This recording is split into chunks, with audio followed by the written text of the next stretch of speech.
आप देख रहे हैं आदित्य भारत न्यूज, साहस सच कहने का। आज हमारे साथ मौजूद हैं समाजवादी पार्टी के वरिष्ठ नेता बिलाल खान जी।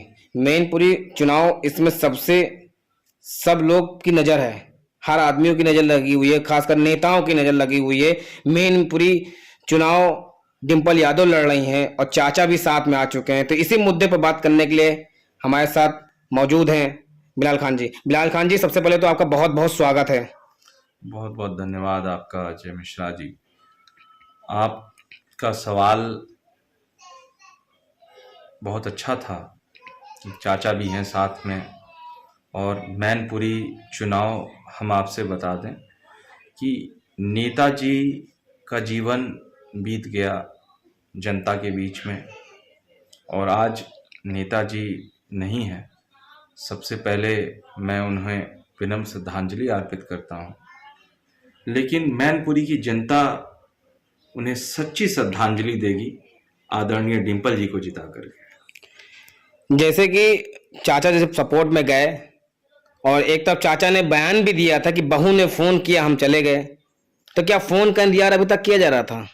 चाचा परिवार के सदस्य हैं और माननीय श्रद्धेय नेताजी के छोटे भाई हैं, तो उस परिवार के सदस्य होने के नाते उनका हक है कि अपनी बहू को चुनाव जिताएं और अपनी बहू के लिए, आदरणीय डिंपल जी के लिए, जनता के बीच में वोट मांगने जाएं।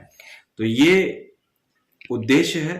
अब इसको भारतीय जनता पार्टी किस नज़रिए से लेती है, तो ये तो आप जान ही रहे हैं कि भारतीय जनता पार्टी की कितनी तुच्छ मानसिकता है कि हर एक व्यक्ति को जिस तरीके से बंटवारे में अलग कर दिया जाता है, वो चाहती है कि परिवार में भी इसी तरह अनबन रहे कि हम उसका फायदा उठाते हैं। भारतीय जनता पार्टी ये कह रही है कि समाजवादी पार्टी परिवारवाद है। भारतीय जनता पार्टी से ज़्यादा परिवारवाद किसी पार्टी में नहीं है। मैं आपको इस फोटो, हमारे पास एक मौजूद है, आप परिवारवाद की बात करेंगे तो सबसे पहले मैं उस फोटो को आपको दिखाता हूं कि ये परिवारवाद नहीं है तो क्या है। देखिए, वंशवाद जो ये आप बात कर रहे हैं, माननीय अखिलेश जी ने भी डाला था इस चीज़ को कि राजनाथ सिंह के बेटे भी राजनीति में हैं, और तमाम सारी ये फोटो के साथ है। ये देखिए इस चीज को, अब हम बताने लगेंगे तो आप लंबा वक्त हो जाएगा। तो ये वंशवाद, ये परिवारवाद नहीं है तो क्या है।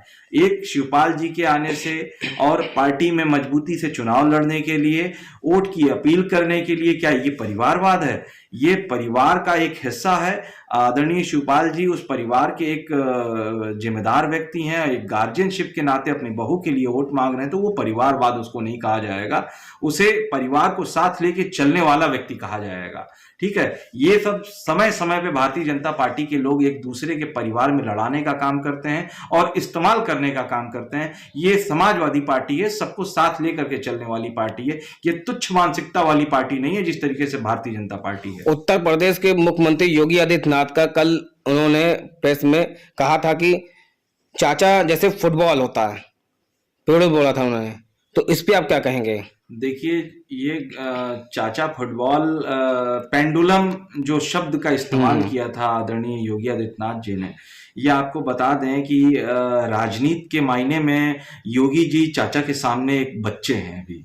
ठीक है, अभी उन्हें जो चाय है वो फूक फूक करके पीना चाहिए, क्योंकि आपको ही पता है एक इतने बड़े सीनियर व्यक्ति के लिए इतने गलत भाषा का प्रयोग हमें हमारे हिसाब से निंदनीय है। दूसरी चीज कि जिस तरीके से पेंडुलम शब्द का इस्तेमाल किया था योगी आदित्यनाथ जी ने, उनको पता है, योगी आदित्यनाथ जी को पता है कि खतरा बन चुका है शिवपाल जी के आने से, और पार्टी में जिस तरीके से आदरणीय डिंपल जी के लिए वो वोट मांग रहे हैं, उन्हें उनके पार्टी के जो नेता हैं वहां से जिसको भारतीय जनता पार्टी ने कैंडिडेट बनाया है, उनको पता है कि हम चुनाव नहीं जीत पाएंगे, तो अनाप शनाप बकने दीजिए। पेंडुलम का शब्द वो आखिरी टाइम में पता चल जाएगा फुटबॉल कौन बना था, कौन नहीं बना था। याद करिए, नेताजी ने जब फुटबॉल बनाया था तो संसद के अंदर भों भों रो रहे थे, वो कौन फुटबॉल बना था? याद कर लें वो दिन योगी जी अपना। उन्होंने पेट्रोल तो कहा था, साथ ही साथ ये भी कहा था चाचा को कुर्सी नहीं मिले तो हत्थे बैठाला था। वो चाचा डाउन टू अर्थ हैं। चाचा तो हत्थे पे भी बैठ जाते हैं, चाचा जमीन पे भी बैठ जाते हैं, चाचा हर व्यक्ति के वहां खाना खा लेते हैं, हर जाति धर्म के वहां हर जाति हर व्यक्ति के वहां वो जाकर के रुकते हैं, बैठते हैं, गिलास में पानी पीते हैं। भारतीय जनता पार्टी की तरह थोड़ी है कि वो दलित है तो वो मंदिर में नहीं जाएगा, वो मुस्लिम है तो वो वहां नहीं जाएगा। ये चाचा है। आदरणीय शिवपाल जी के अंदर ये आदत नहीं है कि भारतीय जनता पार्टी वाली तुच्छ मानसिकता की राजनीति करें। शिवपाल यादव की सिक्योरिटी भी कम कर दी गई है। देखिए, अभी सिक्योरिटी भी कम करी जाएगी, अभी घर भी छीना जाएगा, अभी जांच के आदेश भी दिए जाएंगे। तो खैर, समाजवादी पार्टी लोग बहुत मजबूत हैं, इस चीज से डरने वाले नहीं है। पता है ना, सीबीआई आई थी, ममता बनर्जी ने उठा के कमरे में बंद कर दिया था। तो यहाँ उससे भी बदतर हाल हो जाएगा सीबीआई वालों का, ये आपको भी पता है। रिवर फ्रंट का मामला आ रहा है, सीबीआई जांच की। रिवर फ्रंट का मामला याद करिए, जिस समय अखिलेश जी ने आगरा एक्सप्रेसवे बनाया था, तो उस समय भारतीय जनता पार्टी की 2017 में जब सरकार बनी, तो भारतीय जनता पार्टी के एक मंत्री बेलचा लेकर के गए थे उस एक्सप्रेसवे को खोदने के लिए। पता चला बेलचा टूट गया, एक्सप्रेसवे नहीं टूटा। तो ये आपको भी पता है कि रिवर फ्रंट की जांच कराने में बड़े बड़े अधिकारी नाप दिए जाएंगे, बड़े बड़े अफसर नप जाएंगे, लेकिन जो शिवपाल जी का काम था, उन्होंने अपना कर्तव्य निभाया। इतना अच्छा उत्तर प्रदेश में और लखनऊ वासियों को इतना अच्छा रिवर फ्रंट दिया। शायद अगर बाबा उसको अगर कहते कि सुंदरता उसको बना करके जनता को सौंप देते, तो शायद जनता इसकी तारीफ करती। ये जांच कराने से लखनऊ वासी नहीं खुश होंगे। जांच कराने से लखनऊ वासी सोचेंगे कि कितनी गलत मानसिकता भारतीय जनता पार्टी के अंदर भरी हुई है कि उसको जितना आज के डेट में जो फवारा सड़ रहा है, जो तमाम साउंड है उसमें जंग लग चुके हैं, उसमें लाइटें नहीं जल रही हैं, उसकी खूबसूरती तो बाबा ने आधी कर दी। तो जनता तो इस बात से नाराज है। जनता इस बात से नाराज नहीं है कि आप शिवपाल जी की जांच करा देंगे तो जनता खुश हो जाएगी। जनता बाबा से नाराज है कि वो रिवर फ्रंट की उसने ऐसी की तैसी कर दी बाबा जी ने। तो इस बार क्या लग रहा है आपको? देखिए, ये सैफई की जनता इस बार, और रामपुर में भी एक सीट पे चुनाव है। ये आपको भी पता है कि हर तरफ से समाजवादी पार्टी जीत रही है। ये जनता का आशीर्वाद मिल रहा है, और ये आपको भी पता है कि जनता का जब आशीर्वाद मिलता है तो विजयी पक्का प्राप्त होती है। मतलब आपने घोषित कर दिया, आपकी तरफ से पक्का हो गया कि मैनपुरी सीट शिवपाल यादव जीत रही है? बिल्कुल बिल्कुल। मैं अभी से आदरणीय अपनी भाभी जी को मैं बधाई देता हूं कि हम लोग मैनपुरी जीत रहे हैं। और दूसरी तरफ आजम खान ने प्रेस वार्ता में नेताजी को याद करके भावुक हुए, रो भी दिए। अब आज समाजवादी पार्टी के जितने भी दिग्गज बड़े नेता हैं सब मैनपुरी देख रहे हैं। नेताजी तो नेताजी थे ही वो, लेकिन हर एक पूरे भारतवासियों के एक परिवार के वो सदस्य भी थे।